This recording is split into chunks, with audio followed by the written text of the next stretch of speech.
খাব্বাব তো এখনো ইসলাম ধর্ম ছাড়ে না। এই খাব্বাবকে কেমন করে ফেরানো যায়, খাব্বাবকে কেমন করে ফেরানো যায়?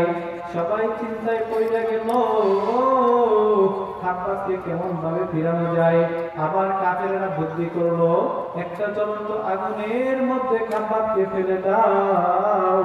খাব্বাবকে যদি জ্বলন্ত আগুনের মধ্যে ফেলে দেওয়া হয়, হয়তো খাব্বাব এই ধর্ম ছাইরা দিবে।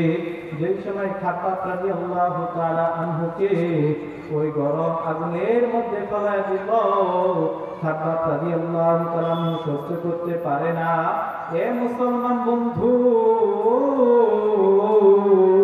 খাব্বাব রাদিয়াল্লাহু তাআলা আনহু ওই জ্বলন্ত আগুনের মধ্যে উপরে শুধু ডাকে, ইয়া নাফসি ইয়া নাফসি, আল্লাহ তুমি আমাকে বাঁচাও, আমাকে বাঁচাও।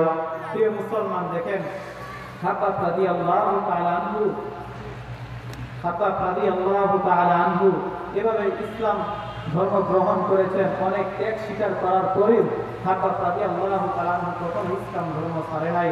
মুসলমান, আজকে আমাদের ঈমানকে খাব্বাব রাদিয়াল্লাহু তাআলা আনহুর মতো তাজা করতে হবে।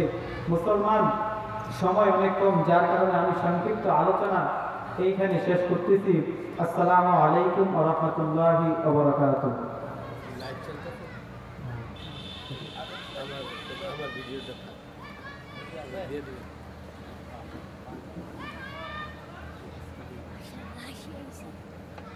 ধন্যবাদ জাকারিয়া ভাইকে, খুব সুন্দর কোরআন হাদিস থেকে আলোচনা করেছেন।